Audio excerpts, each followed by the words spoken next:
All right, so I'm shooting a truck rim at 200 yards. I had shot it a couple of days ago with the 11.5 inch. So with the Igman 223, it could not penetrate the truck rim at 200 yards. It could at 100 yards, but not at 200 yards. So today I'm shooting it with the 16-inch barrel, same ammunition, right? Igman, 55 grain Igman. And I want to see what the results are. I've already shot 4 rounds into that steel rim, and it didn't make it all the way through. It dug pretty good into it. We're gonna put another 4, and then we're gonna go look at it.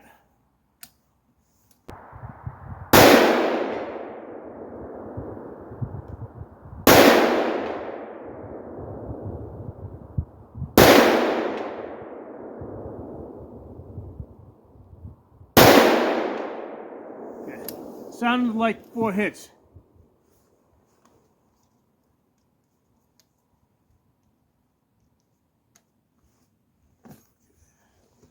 Let's go take a look at the rim, and then we're gonna put green tips in the 11.5 inch, and we're gonna see how those do.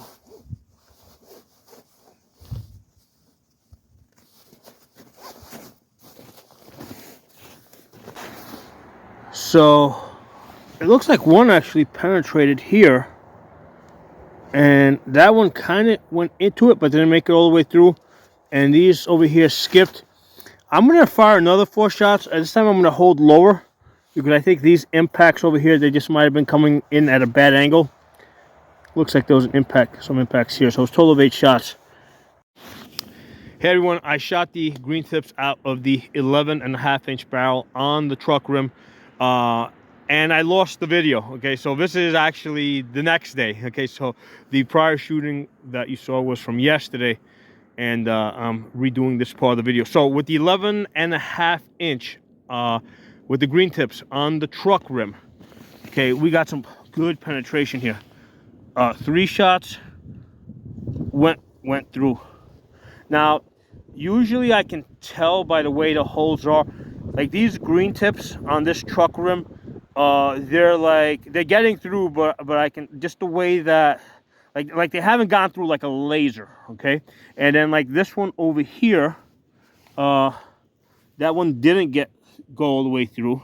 Now that's excusable because that's the area where the rim is doubled up, okay? So in the area where the rim doubles up, it did not go through. The bullet actually got stuck going through. So it went through the first layer.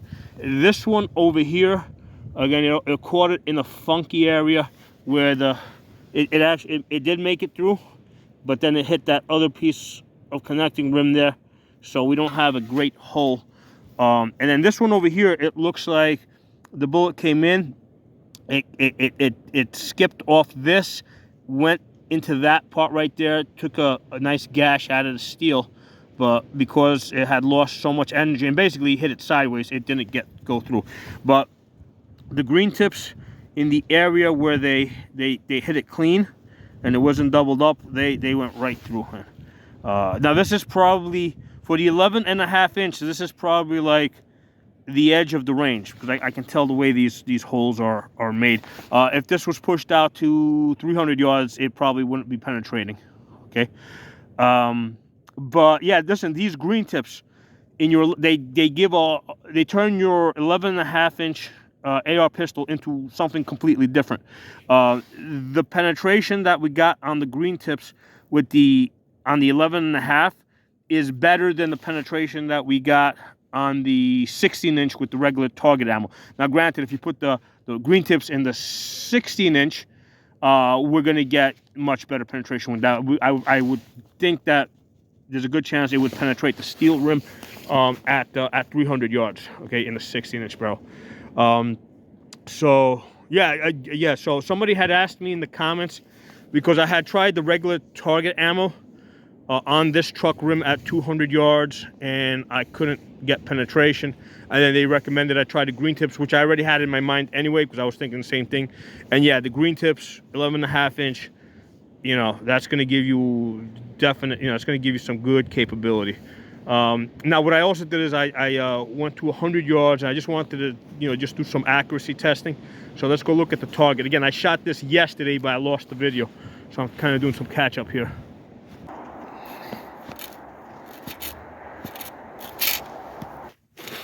All right, well, let's take a look at this group here. There's 100 yards, 5 shots. Normally I take the best 4 out of 5, right? So we're gonna, well, including that 5th shot, we got 2.5 inches, which is still not terrible, right? 2.5 inches will still get you to 500 yards inside of 20 inches. But the 4 out of 5, we are at 1.25 inches. 1.25 inches with those green tips on that 11.5-inch palmetto. Okay, and I know I didn't jerk that shot because I have a chevron. I'm holding my chevron here. I mean, I would have had to like move it all the way up from here to there to make that jump that high. And there's a close-up of the 11.5 inch. You guys have seen this in other videos if you've been following my channel. Okay, so let me tell you guys, this Radical Firearms muzzle brake, man, on this side here, it's really made the gun. Okay, because those green tips are usually a little bit hotter, and the felt recoil on this is really, really smooth. This plus the adjustable gas block. I bought this rifle, I think, back in 2020. Between then and a couple of weeks, like a month ago or 2 months ago, maybe I had shot some 200 rounds through it max. The 11.5 inch is just obnoxiously loud, so even with the linear comp on it. And it wasn't until I put this muzzle device on here that I started really enjoying shooting this. So unfortunately you can't get this. They don't sell this Radical Firearms Spitfire muzzle device. I'm trying to find an equivalent. I've ordered one from Sharp's Badlands that I'm going to test out. So I'm trying to see if there's another one that I can buy that is available today.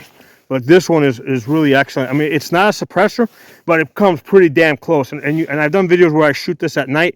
In the 11.5 inch, it basically covers up the muzzle flesh. I recently added this light over here. Normally I just throw on a pistol light like you see on this rifle over here because it's easy on, easy off. It's kind of, this is a 6-inch barrel. This is the 16-inch barrel that I was shooting earlier. Okay, it's got the Primary Arms PLX scope on it. So that's the 16-inch we were shooting. So normally I don't keep like a permanent light on these things because they just end up being too front heavy, especially on the 16-inch, even worse on an 18-inch. But the 11.5 inch is short enough that even with the bipod and the light, and the muzzle device, it's still comfortable to, it's still manageable. It's still like nimble. You can move around comfortably. You can hold it one-handed, do your magazine changes. So I'm really loving this rifle. Okay, but anyway, this is the 11.5 inch Palmetto. This is a 16-inch Palmetto. Let me tell you guys, this PLX scope over here, right? This is a $1,500 scope, right? If you guys see me put $1,500 scopes on Palmettos, Palmettos are pretty damn good guns. Okay.